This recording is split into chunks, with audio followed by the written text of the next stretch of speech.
Okay, so let's talk about homework 13 here. So what I've got is one vehicle that's half the mass of another vehicle, and these two vehicles are moving at the same rate. What we're interested in is the kinetic energy of the vehicles.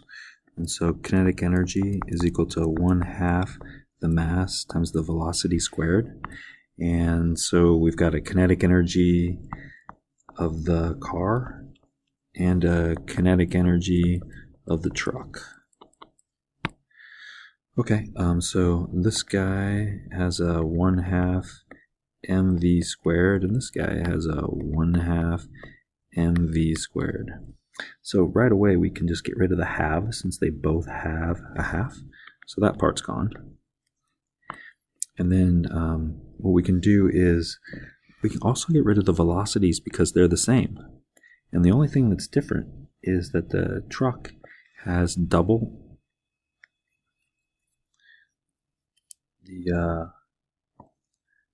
is 2 times the mass. So then with everything else canceled out,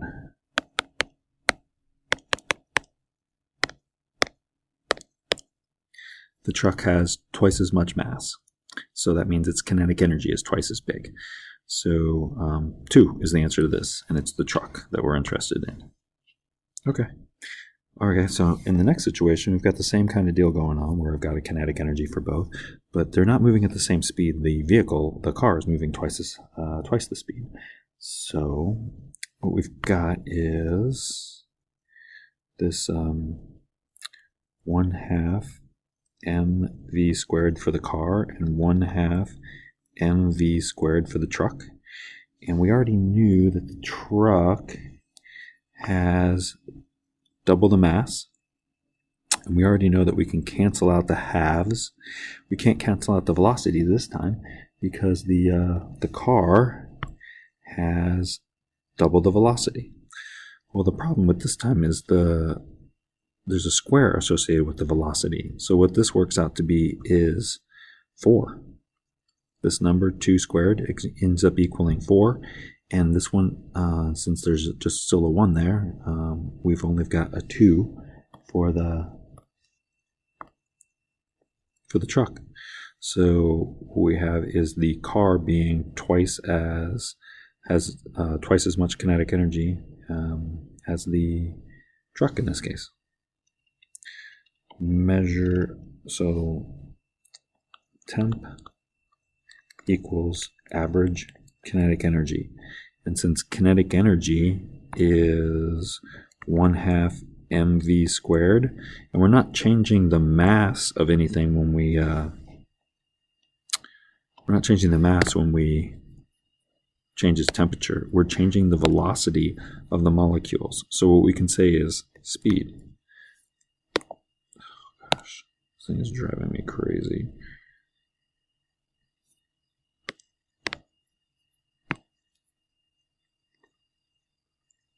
We are measuring the speed of something when we measure its temperature. All right, we're going to do a single replacement reaction with iron. So Fe solid and hydrobromic acid is HBr, and so HBr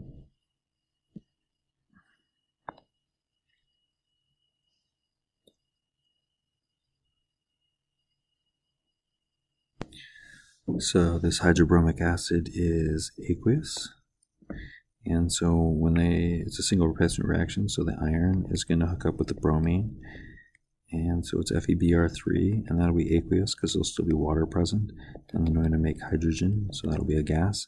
How did I know it was going to be FeBr3? Because the oxidation number 3 is the most common form for iron, and you know that because on a periodic table it shows you as bolded. So I'd have to do something weird to get it to be iron 2 bromide. So iron 3 bromide for sure. All right, so if I started off with 125 grams of the iron and 275 grams of hydrobromic acid, what's going to be left in the container? All right, so let's go ahead and start with that.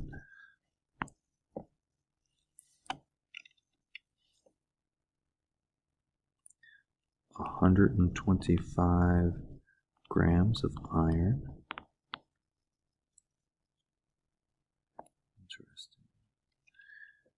Sorry about the keyboard situation. It's kind of driving me crazy. And so this number here that I'm going to use to, I'm going to start off with that 125. And so what I need to know is how many iron atoms I have. And I'm going to figure that out in terms of moles. So I need a periodic table for that table. It says that it's the mass for an iron is 55.847 grams of iron for 1 mole of iron. We failed to do something that I need to take care of, and that is I need to balance this equation up here. So let's go ahead and balance that. And I'll balance that by, I'm going to put a 2 right here so I balance out my hydrogens. And if I put a, that's not going to be enough, is it? Alright, so how about if I put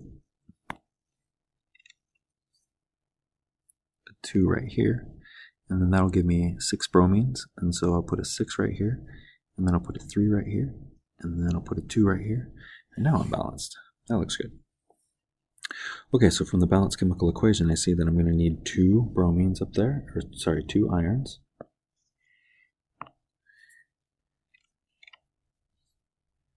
So I've got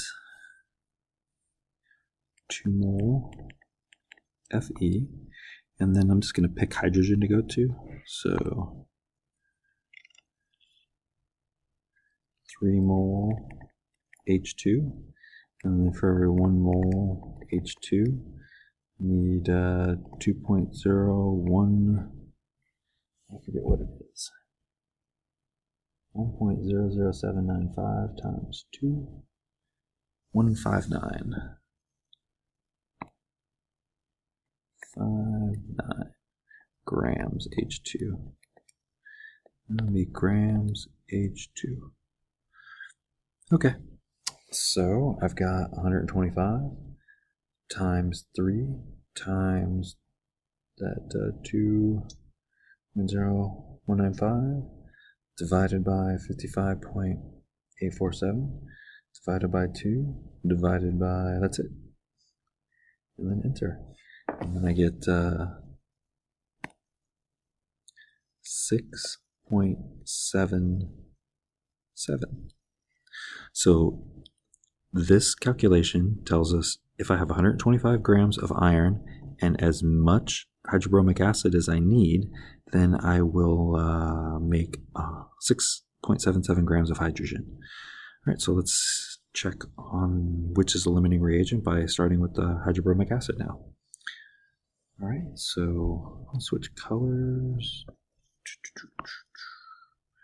So we'll go with 275 grams of HBr.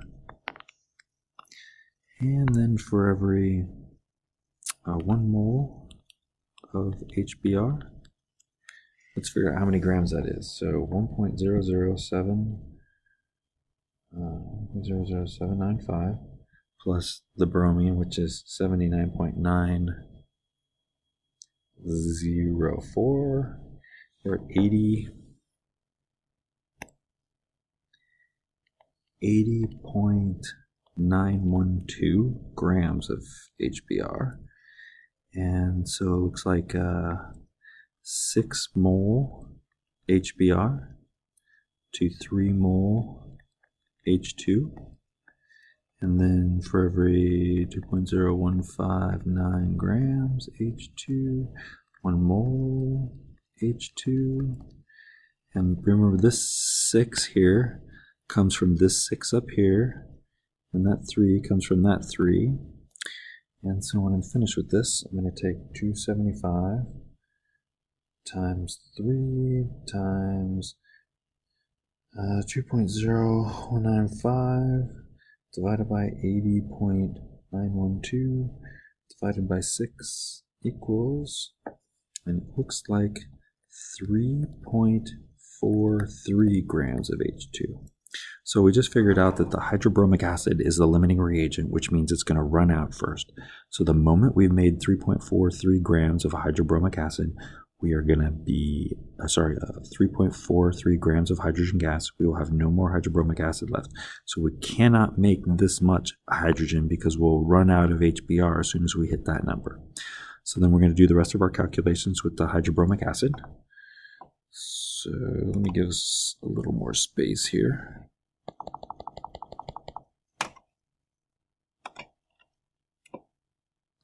Alrighty, so let's do this. We're going to copy a lot of this. 275 grams of HBr. 1 mole HBr. And then 80.912 grams of HBr. And then 6 mole HBr. And it looks the same up to this point right here. And so let's see, we've got how much? We need to figure out how much iron 3 bromide we're going to make. So I need a 2. I need a 2 FeBr3. Well, I need to get rid of that. Write moles in there. Mole FeBr3, and then for every 1 mole of FeBr3, let's figure that out. So it's 79.904 times 3 plus 55.847. So that's going to be 295.559 grams of FeBr3. And so that's grams FeBr3. Right, so 275 divided by 80.912 times 2 divided by 6 times the 295. So it looks like 335. So 335 grams of FeBr3. So at this point right now, what we know is I am going to make this much hydrogen, going to make this much iron 3 bromide, and I already know one other thing, which is I'm going to have 0 grams of HBr, so I must have some leftover iron. So what I know is I put 125 grams of iron in and 275 grams of hydrobromic acid in, so that gives me 400 grams of reactant. And what I got over here is 335 grams and then 3.43 grams. So I've got, though if we add these together, I'm going to get 0.43 grams, 833. So this is how much product we made, and this is how much reactant we added. So there's a difference there, right? 60 something. That means that's the leftover iron that we didn't use. So if I just go ahead and subtract off that 338.43 grams, what do we get there? 64, 63. Looks like 400 minus 338.43. Looks like 61.57 grams of iron left over. So that is how much iron is in there. We only have 3 sig figs, so I'm going to have to actually change that to 61.6 grams of Fe. That's as accurate as we know that too. And there we go. So what's left in the container is what's highlighted. 0 grams of hydrobromic acid, that much iron, that much iron 3 bromide, and then this much iron. Okay, let's look at this last question here.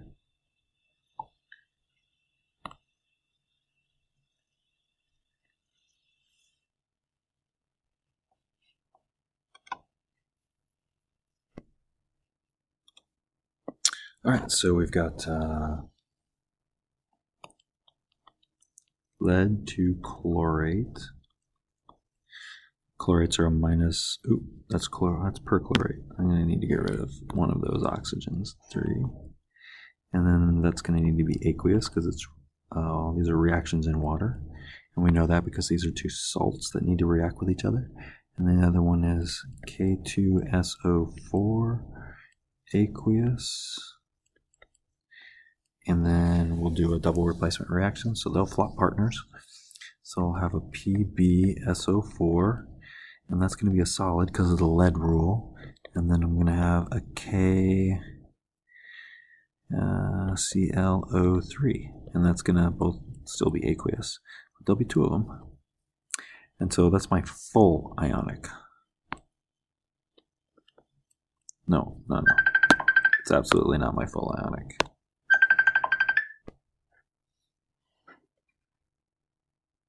So this is the molecular equation. This is kind of a lie because where it says aqueous, it's not actually, it's making it look like they're stuck together when they're actually not stuck together. So the full ionic equation is going to come next. So wherever you see AQ means those things have already been disassembled. So what we've got actually is a lead with a +2 charge that's aqueous. And I have 2 chlorates with a -1 charge that are aqueous. And I've got 2 potassiums with a +1 charge that are aqueous. And I've got a sulfate with a -2 charge that's aqueous. And then on the other side, this lead sulfate is stuck together, lead 2 sulfate, so I have to write it as stuck together. And then I've got my 2 potassiums that are aqueous, and my 2 chlorates that are aqueous. And this is my full ionic equation because everything's been turned into the constituent ions. And what we do here is anything that hasn't changed from one side to the other, I get rid of. The chlorate is exactly the same. Potassium is exactly the same. So those are spectator ions, and they're not included in the net ionic equation, which we'll write now. So my net ionic equation is going to be lead 2 aqueous plus sulfate aqueous turned into lead sulfate. That's a solid. And this is my net ionic equation. And that's it.